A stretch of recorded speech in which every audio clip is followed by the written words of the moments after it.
Good day, children. Today we are discussing the fifth lesson in Hornbill, an important chapter named The Ailing Planet, the Green Movement's Role by Nani Palkhiwala. Nani Palkhiwala was a liberal economist and jurist and was also India's ambassador to United States from 1977 to 1979. He has authored several books. The following is an article by him published in the Indian Express dated 24th November 1994. The environmental issues he discusses continue to have relevance even today. Moving on to the chapter. One cannot recall any movement in world history which has gripped the imagination of the entire human race so completely and so rapidly as the Green Movement, which started nearly 25 years ago. In 1972, the world's first nationwide Green Party was founded in New Zealand. Since then, the movement has not looked back. So, according to the author, one of the landmark movements in world history was the initiation of the Green Movement. The world's first Green Party was launched in New Zealand in 1972, and since then, there has been no turning back for the party. We have shifted, one hopes, irrevocably from the mechanistic view to a holistic and ecological view of the world. It is a shift in human perceptions as revolutionary as that introduced by Copernicus, who taught mankind in the 16th century that the Earth and the other planets revolved round the sun. For the first time in human history, there is a growing worldwide consciousness that the Earth itself is a living organism, an enormous being of which we are parts. It has its own metabolic needs and vital processes which need to be respected and preserved. The Earth's vital signs reveal a patient in declining health. We have begun to realize our ethical obligations to be good stewards of the planet and responsible trustees of the legacy to future generations. So today, we have shifted our view of Earth from that of a machine to a view that takes into account all aspects, including those related to environment and ecology of the world. This shift in human awareness was as revolutionary as the finding of Copernicus, who stated in the 16th century that the Earth and the other planets revolved round the sun. For the first time, there is a growing worldwide realization that the Earth itself is a living organism. It has its own metabolic needs and fundamental processes which need to be respected and preserved. The Earth, like a patient, has begun to show symptoms of failing health. We have started realizing our responsibilities to the planet. We are the caretakers of this inheritance of the Earth for our future generation. The concept of sustainable development was popularized in 1987 by the World Commission on Environment and Development. In its report, it defined the idea as development that meets the needs of the present without compromising the ability of future generations to meet their needs. That is, without stripping the natural world of resources future generations would need. So in the year 1987, the World Commission on Environment and Development popularized the concept of using natural resources while maintaining an ecological balance without causing harm to the environment. The Commission defined the idea as growth that fulfills the need of the present without harming the facility of future generations to meet their needs.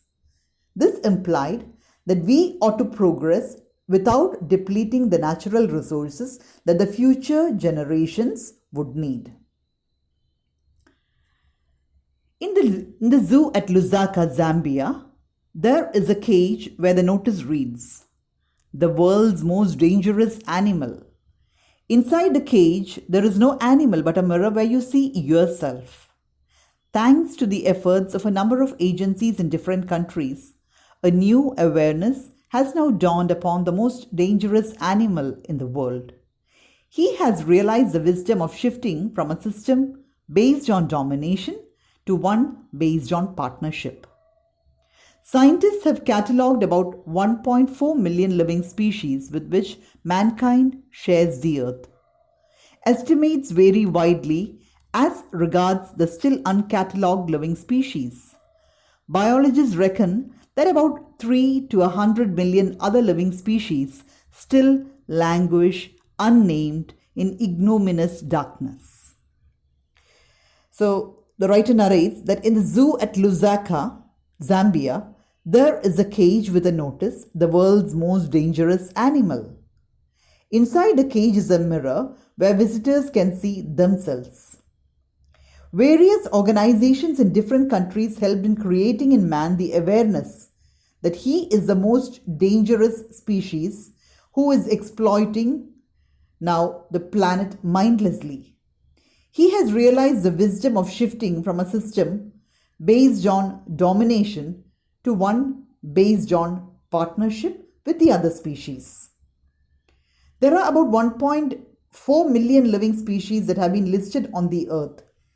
Biologists think that there are about 3 to 100 million other living species that are still unidentified and uncatalogued. That means they live without an identity. That is why he has used the expression ignominious darkness. One of the early international commissions which dealt inter alia with the question of ecology and environment was the Brand Commission, which had a distinguished Indian as one of its members, Mr. L.K. Jha. The first Brand report raised the question, are we to leave our successors a scorched planet of advancing deserts, impoverished landscapes, and ailing environment? Mr. Lester R. Brown, in his thoughtful book, The Global Economic Prospect, points out that the Earth's principal biological systems are four: fisheries, forests, grasslands, and croplands, and they form the foundation of the global economic system. In addition to supplying our food, these four systems provide virtually all the raw materials for industry except minerals and petroleum-derived synthetics. In large areas of the world, human claims on these systems are reaching an unsustainable level, a point where their productivity is being impaired. When this happens, fisheries collapse, forests disappear, grasslands are converted into barren wastelands, and croplands deteriorate. In a protein-conscious and protein-hungry world, overfishing is common every day. In poor countries, local forests are being decimated in order to procure firewood for cooking. In some places, firewood has become so expensive that what goes under the pot now costs more than what goes inside it. Since the tropical forest is, in the words of Dr. Myers, the powerhouse of evolution, several species of life face extinction as a result of its destruction. So, Mr. L.K. Jha in the Brand Commission report raised the question whether we wanted to leave a scorched planet having a sick environment for the future generations. Mr. Lester R. Brown, in his book, The Global Economic Prospect, pointed out that the Earth's main biological systems are fisheries, forests, grasslands, and croplands. These form the basis of the global economic system. They supply our food and provide almost all the raw materials for industry except minerals and petroleum-derived synthetics. In large areas of the world, these systems are reaching a level where their efficiency is being damaged. Overfishing is common every day and forests are being destroyed for firewood, for cooking. As a result, firewood has become so expensive in some places that it is more expensive than the food that is being cooked inside. According to Dr. Myers, the tropical forests that are the powerhouse of evolution, as they house innumerable species, are facing extinction. It has been well said that forests precede mankind, deserts follow. The world's ancient patrimony of tropical forests is now eroding at the rate of 40 to 50 million acres a year, and the growing use of dung for burning deprives the soil of an important natural fertilizer.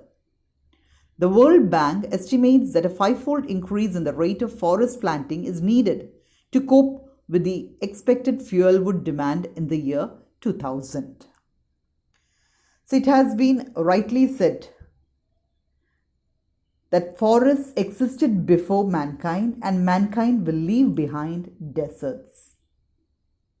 Man destroys forest land, turning it into deserts. The world's tropical forests are now being destroyed at the rate of 40 to 50 million acres a year. As a result, people use dung for burning, and this takes away from the soil an important natural fertilizer. According to the World Bank, we need to increase the rate of forest planting 5 times more to cope with the expected fuel wood demand in the year 2000.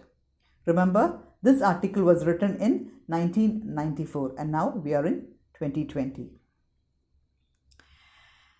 James Speth, the president of the World Resources Institute, said the other day, "We were saying that we are losing forests at an acre a second, but it is much closer to an acre and a half to a second."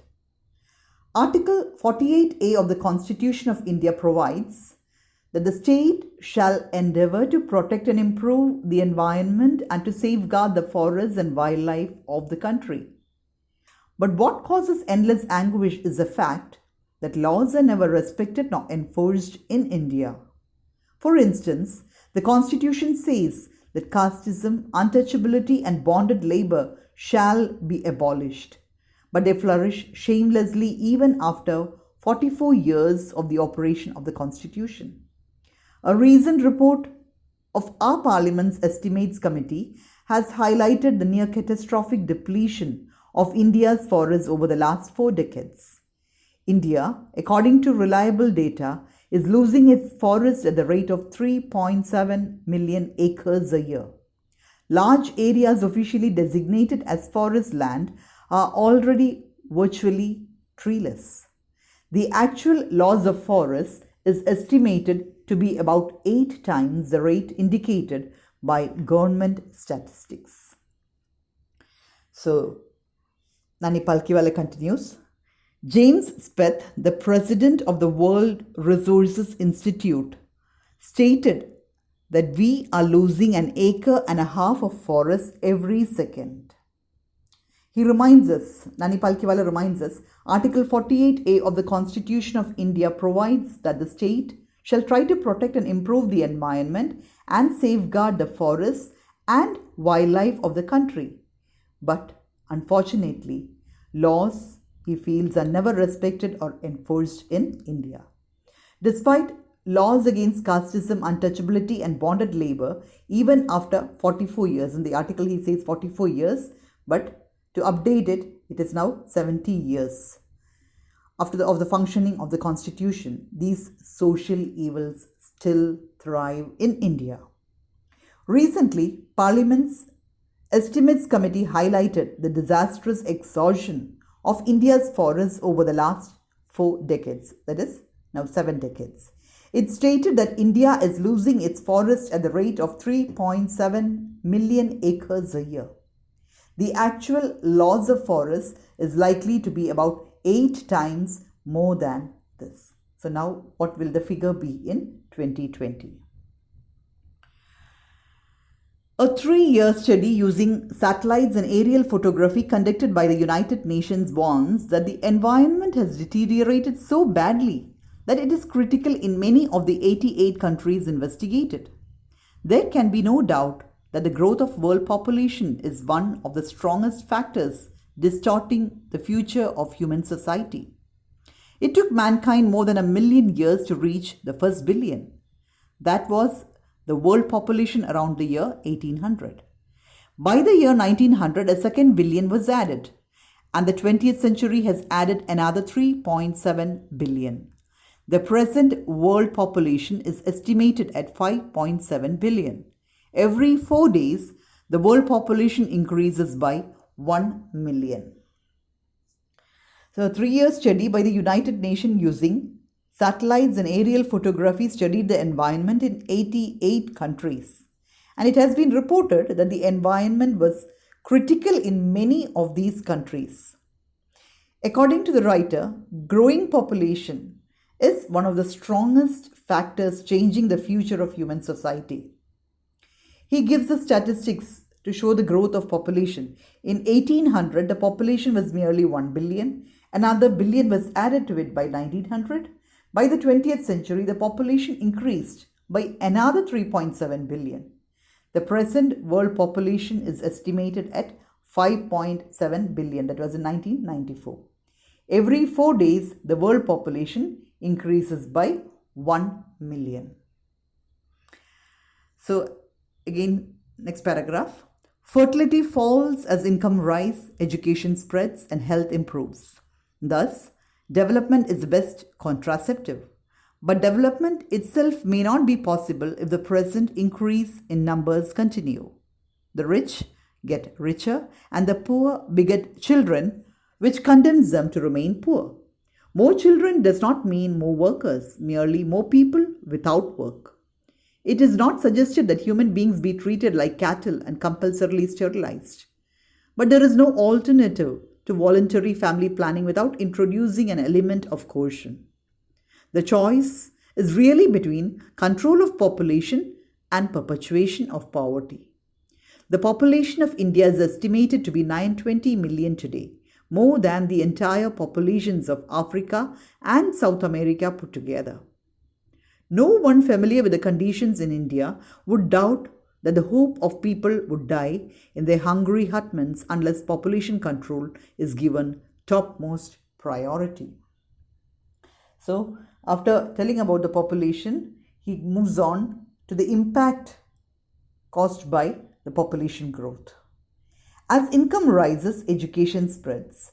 The rate of population will decrease. This will improve health as well. Thus, development is the best way to check population. But development may not be possible if the increase in number continues, if the population continues to increase. The rich get richer and the poor are producing children, and which is the cause of their poverty. Having more children does not mean more people do work. On the other hand, it adds to more unemployed people. People should be encouraged to go for voluntary family planning. At present, the population of India was estimated, that is in 1994, the population of India was estimated to be 920 million, more than the entire population of Africa and South America put together. If this is not checked, the poor will die of starvation. For the first time in human history, we see a transcending concern, the survival not just of the people but of the planet. We have begun to take a holistic view of the very basis of our existence. The environmental problem does not necessarily signal our demise. It is our passport for the future. The emerging New World Vision has ushered in the era of responsibility. It is a holistic view, an ecological view, seeing the world as an integrated whole rather than a disassociated collection of parts. Industry has a most crucial role to play in this new era of responsibility. What a transformation would be effected if more businessmen shared the view of the chairman of DuPont, Mr. Edgar S. Woolard, who 5 years ago declared himself to be the company's chief environmental officer. He said, "Our continued existence as a leading manufacturer requires that we excel in environmental performance." Of all the statements made by Margaret Thatcher during the years of her prime ministership, none has passed so decisively into the current coin of English usage as the felicitous words, "No generation has a freehold on this earth. All we have is a life tenancy with a full repairing lease." In the words of Mr. Lester Brown, we have not inherited this earth from our forefathers. We have borrowed it from our children. So now the situation is alarming. It is not only about the survival of the people but of the planet itself. The environmental problem may not kill us, but it is our authorization for a safe and healthy future.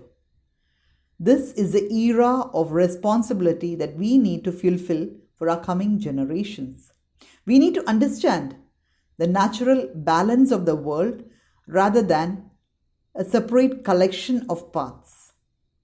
Industry has a very important role to play in this age. Chairman of DuPont, Mr. Edgar S. Woolard, calls himself the company's chief environmental officer and not the chief executive officer. He said that as leading manufacturers, it was required of them that they excel in environmental performance.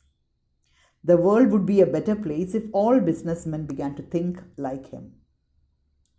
Margaret Thatcher, the former Prime Minister of UK, who was also called the Iron Lady, too expressed her concern, saying that no generation has a freehold on this earth. We should live a life like tenants who have a full repairing rental contract. According to Mr. Lester Brown, we have not inherited this earth from our predecessors, but we are using the property of our future generations. So that brings us to the end of the chapter. I'm sure this chapter has given all of us valuable inputs to change our attitude towards the environment. We all made the mistake of thinking that nature is an everlasting phenomenon, capable of providing us how much ever we need. That is not true. There is definitely a finite boundary. If we do not correct ourselves, we will be living in a wasteland, scorched by the sun, as depicted in the famous Hollywood movie, Mad Max Fury Road. Thank you so much.